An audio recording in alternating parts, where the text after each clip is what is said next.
मोलाची संधी मागास समाजातील आहेत, उच्च शिक्षित आहेत आणि आता राज्यसभेवर थेट जात आहेत. किती अभिमानाची गोष्ट आहे.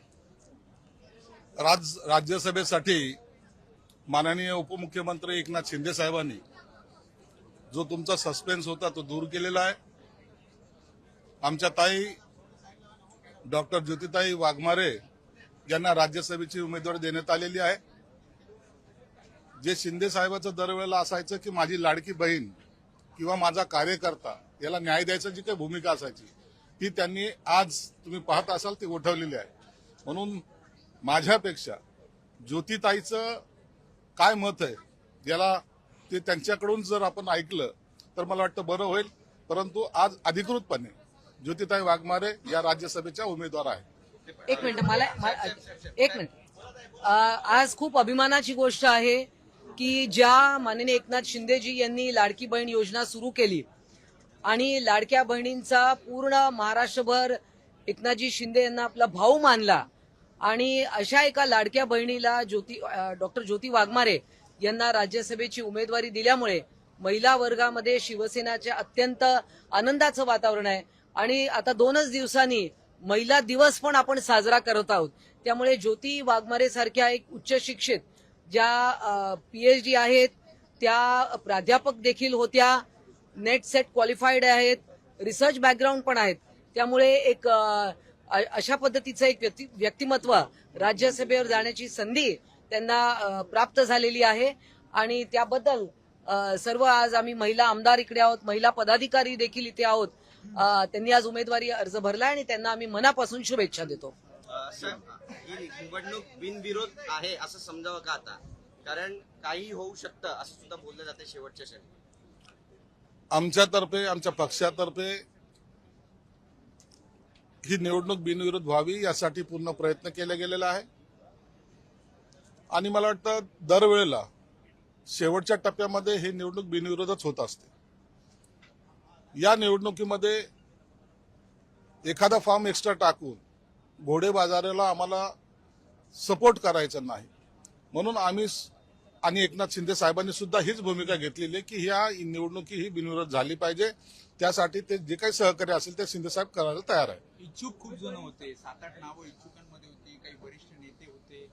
यामध्ये अवघड होतं नाव जाहीर करणं किंवा हा निर्णय घेणं. शिंदे साहेबांची भूमिका पहिल्यापासून ठरलेली आहे.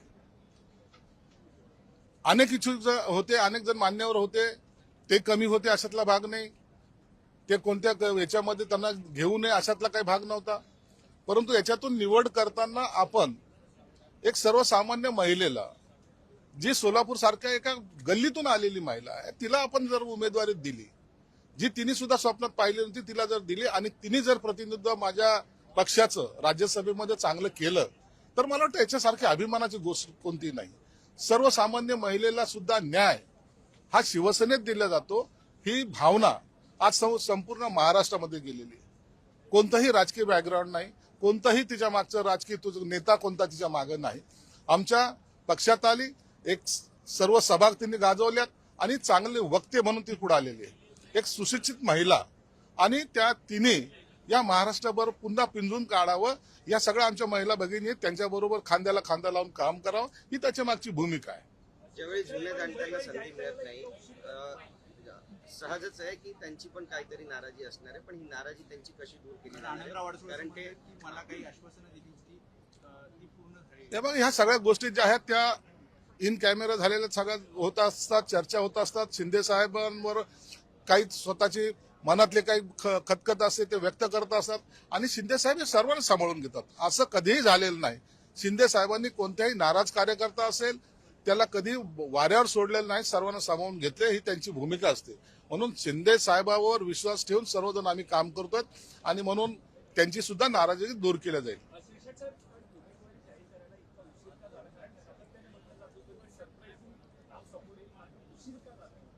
उशीर व्हायचं काही कारण नव्हतं. शिंदे साहेबांनी सगळेजण होत आहेत, सगळ्यांची नावं येतात, आपण थोडं उशीर झालं तर काय हरकत आहे. त्याच्यामध्ये कोणताही किंतु परंतु नव्हता, कोणताही अडचण नव्हती. शिंदे साहेब नाव जाहीर करायला मग काय होईल हा विचार शिंदे साहेबांनी कधीही केलेला नाही.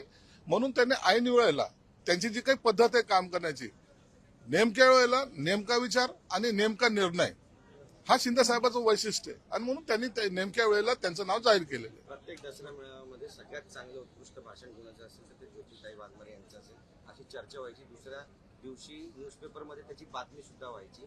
त्यामुळे आता त्यांच्याकडे पद आलंय, आणखी जास्त आक्रमकपणे शिवसेना आपली भूमिका मांडेल. पक्षाची भूमिका हीच आहे की आता आम्ही तिला मानसिक बळ दिलेलं आहे, राजकीय बळ दिलेलं आहे, राज्यसभेचं सदस्य केलेलं आहे. आता ज्याला पॉलिटिकल व्हील ज्याला म्हणतात ती आता त्यांच्यात निर्माण झालेली आहे. मला वाटतं आता ती सुसाट गाडी आमची बुलेटपेक्षाही जास्त स्पीडने महाराष्ट्रामध्ये जाईल. आज हमारा नेता, मुख्य नेता एकनाथ शिंदे साहब ने राज्यसभा के लिए डॉक्टर ज्योतिताई वाघमारे को उम्मीदवारी जाहिर की है. एक सर्वसामान्य महिला जो देहात से आती है, एक गांव खेड़े से आती है, उसको पहली बार ये सम्मान का पद देने की कोशिश शिंदे साहब ने की है, जिसका कोई भी पॉलिटिकल ग्राउंड नहीं है. कोई उसके घर में का या तो कोई खानदान में का, रिश्तेदार में का, कोई भी ये पॉलिटिक्स में नहीं था. खुद के क्वालिटी पे अपनी आगे आने की जो कोशिश उसने की है वो देखते हुए शिंदे साहब ने आज उनको राज्यसभा में जाने के द्वार खोले हैं. मुझे लगता है उनका हर भाषा पे जो कमांड है, इतना जो स्टडी है वो जरूर काम आएगा और हमारे लिए, हमारे पक्ष के लिए भविष्य में वो पूरे महाराष्ट्र में घूम के महाराष्ट्र में और महिलाओं का संगठन बहुत मजबूती से आगे लाएगी. एक बात इसमें ये भी है कि कुछ नेता जो है वो नाराज भी सामने आ रहे हैं, इससे आखिर कैसे निपटेंगे? देखो, ये उम्मीदवारी में बहुत सारे लोग मांगते रहते हैं और सभी कार्यकर्ता सब अच्छे हैं, किसी को नाम रखने की जगह नहीं है. लेकिन उनमें से किसी को जिन्होंने दावेदारी की है उनमें से एक को चुनना थोड़ा हार्ड जाता है. लेकिन उसमें भी शिंदे साहब ने एक अच्छा निर्णय लिया. जो नाराज है उनको भी शिंदे साहब समझाएंगे और उनकी नाराजगी भी दूर करेंगे. नहीं, बिल्कुल विरोध नहीं होगा. अपना बिन विरोध तो जरूर होगा. ये इलेक्शन जो है ये बिन विरोध होने की चांसेस सबसे ज्यादा है. हम नहीं चाहते कि ऐसे राज्यसभा के इलेक्शन में कोई खरीदी बिक्री का व्यवहार हुए. इसलिए ये इलेक्शन जितना स्ट्रेंथ है वो हिसाब से बिन विरोध होगा जरूर. ज्योति मैडम ने पता चला कि वो खुद अभी वो शौक में से बाहर आई नहीं है. अभी भी उसको अभी भी लगता है कि मैं राज्यसभा का फॉर्म भरा है क्या.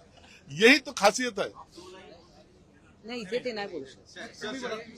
संजय राऊत पण राज्यसभेवर आहे, ताईंना पण तुम्ही राज्यसभेवर सामना बरोबरीचा करायचा. संजय राऊत राज्यसभेवर कसा गेला त्याचे वोटर आम्हीच होतो आणि म्हणून त्याच्यात आणि ज्योतिताईमध्ये कम्पेअर करू नका. ही सर्वसामान्य महिला आज या उंचीवर जाते याचा अभिमान आम्हाला सर्वांना आहे आणि तिचे वोटरही आम्हीच आहोत. म्हणून तिला आम्ही मनापासून शुभेच्छा देतो.